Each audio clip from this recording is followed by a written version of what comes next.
Minimalism, the most influential interior style of the last 30 years. Minimalism. The whole philosophy? Less is more. And I know that sounds like a quote from a motivational poster, but in design, it's a serious principle, rooted in the Bauhaus movement and later refined by Japanese aesthetics. Clean lines, neutral palette, whites, grays, beiges, furniture that serves a purpose and doesn't apologize for existing. No clutter, no noise. Every object earns its place. And here's a fun fact. Studies in environmental psychology show that minimalist spaces actually reduce cortisol levels. That's your stress hormone.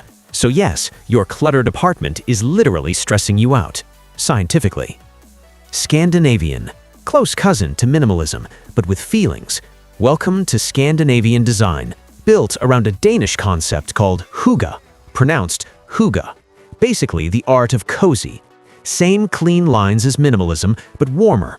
Natural wood tones, soft textiles, wool throws, candles. Colors stay light, whites and grays, but always softened with earthy warmth. Functional furniture, inviting spaces.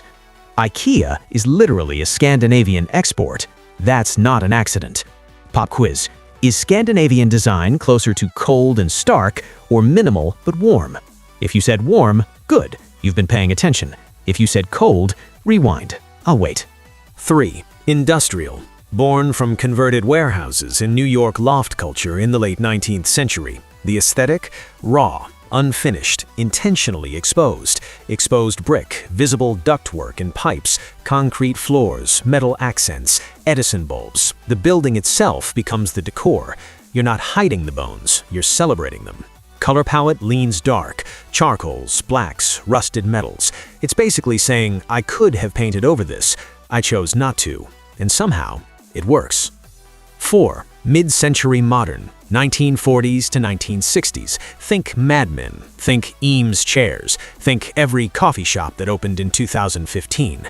Organic shapes, tapered legs on furniture, large windows, open floor plans, and a deliberate mix of natural and manufactured materials. Wood meets plastic meets metal, and somehow it all looks timeless. Colors tend to be warm, mustards, burnt oranges, olive greens, teak wood. Fun fact, the Eames lounge chair, designed in 1956, is still in production today. Still costs over $5,000. Still worth it. Allegedly. 5. Bohemian. From structure to organized chaos. Bohemian, or boho. If minimalism says every item has a purpose, Bohemian says every item has a story. Layered textiles, mixed patterns, global influences, plants everywhere, vintage finds, macrame, woven rugs, warm saturated tones, burgundy, terracotta, mustard. Bohemian design has no rules, which either excites you or makes your eye twitch. Both reactions are valid. Number 6. Japandi. Japanese and Scandinavian design had a very tasteful cultural exchange, and this is the result. Wabi-Sabi philosophy from Japan, the beauty of imperfection and impermanence, meets Scandinavian hygge and functionality. The result is a space that feels intentional, quiet, and deeply calming. Natural materials, neutral tones, low furniture, handcrafted elements, negative space used strategically. Pinterest search trends for Japandi went up over 120% between 2020 and 2023. It's not a trend, it's a movement. Number 7. Contemporary. People confuse this with modern all the time. Pay attention. Contemporary design means what's current right now. It's a living, evolving style. In 2020s, that means clean profiles, neutral palettes with one bold accent, mixed textures, and sustainable materials. The difference from modern refers to a specific era, early to mid-20th century. Contemporary is literally today. Number 8. Modern farmhouse. Shiplap, barn doors, neutral everything. You know the one. This style combines rustic, rural warmth with clean modern lines. White in wood is the foundation, black metal accents, linen fabrics, distressed textures. It's the design equivalent of a homemade pie on a marble countertop, somehow both traditional and current. 9. Coastal. light, airy, breezy.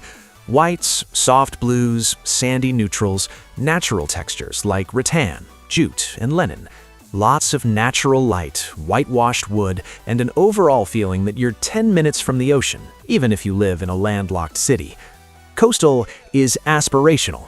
Nobody lives that cleanly near an actual beach, but the aesthetic, undeniable. 10.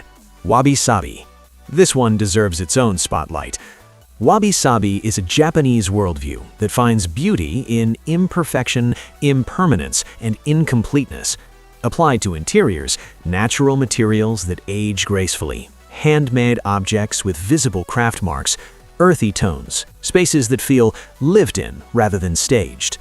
Cracked ceramics, weathered wood, linen that wrinkles. It's anti-perfectionist design, and it hits differently in a world where everyone's optimizing everything.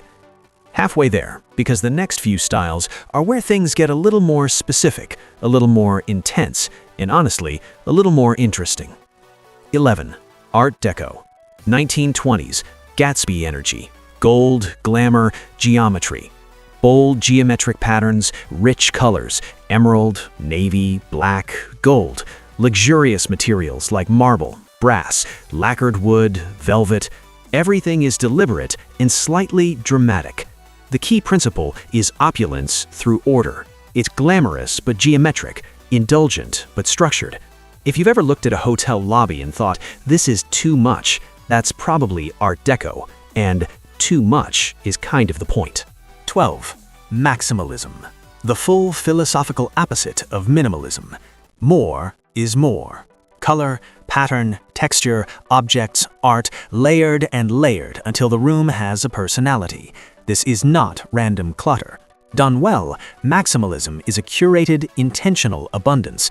Every surface tells a story, every corner has something to look at, and it's making a huge comeback. After years of clean and minimal, designers are leaning back into boldness, richer palettes, saturated colors, mixing furniture eras and styles. 13. Biophilic Design. This one I actually love. Biophilic design, from the Greek biophilia, meaning love of living things. The core idea: humans have an innate need to connect with nature, so we bring nature into the built environment. Living walls, indoor water features, natural materials, maximum natural light, organic forms that mimic the natural world. A 2015 study by Human Spaces found that employees in offices with natural elements reported a 15% higher sense of well-being and a 6% increase in productivity. This is not just aesthetic, this is science. 14. Transitional. For those of you who couldn't pick a side. Traditional elements, carved wood, classic silhouettes, blended with modern clean lines and neutral palettes. It's comfortable, it's timeless, it works for almost any home. Critics call it safe, I call it smart, because transitional spaces almost never go out of style. 15. Mediterranean. Southern Europe, Spain, Italy, Greece. Warm terracotta tones, wrought iron, textured plaster walls, arched doorways, hand-painted tiles, natural stone. The whole philosophy is outdoor-indoor living, spaces that feel sun-drenched even in winter. Rich textures, warm palettes, ochre, rust, olive, cream. It's the design equivalent of a long lunch that turns into a 4-hour conversation. Warm, generous, unhurried. 16. Eclectic. And no, this is not just, I couldn't decide. Done right, eclectic interiors are one of the hardest styles to pull off. You're mixing periods, origins, and styles, but maintaining visual cohesion through color palette, scale, or material consistency. A Victorian chaise, a Japanese screen, a brutalist concrete coffee table, all in the same room, all somehow working. The rule of eclectic: there are no rules, but you need taste, and taste takes time. Brutalism. Last one, and the most divisive. Interior brutalism. Raw concrete surfaces, heavy sculptural furniture, minimal ornamentation, monochromatic palettes in grays and charcoals. The aesthetic leans stark, almost confrontational. It's not for everyone. It's not trying to be for everyone. Brutalist interiors make a statement, and the statement is, I find beauty in structure and material honesty. You either love it or you walk in and immediately ask to leave. Both are understandable. 17 styles, from the warmth of Scandinavian hygge to the raw confrontation of brutalism, from the maximalist abundance of boho to the quiet restraint of Japandi. Here's the takeaway. Interior design styles aren't boxes. Most beautiful spaces borrow from multiple styles. The goal isn't to pick one and stick with it forever, it's to understand the language so you can speak it intentionally. And the next time someone asks you about your design style, you've got an actual answer now. If this was useful, drop a comment below. Tell me which style fits your space, or which one you'd never live in. I'm genuinely curious. That's it for today's lecture. Same time next week, different topic, same blackboard, probably the same shirt. If you haven't subscribed yet, subscribe, or I will punish you. I'll see you in the next one.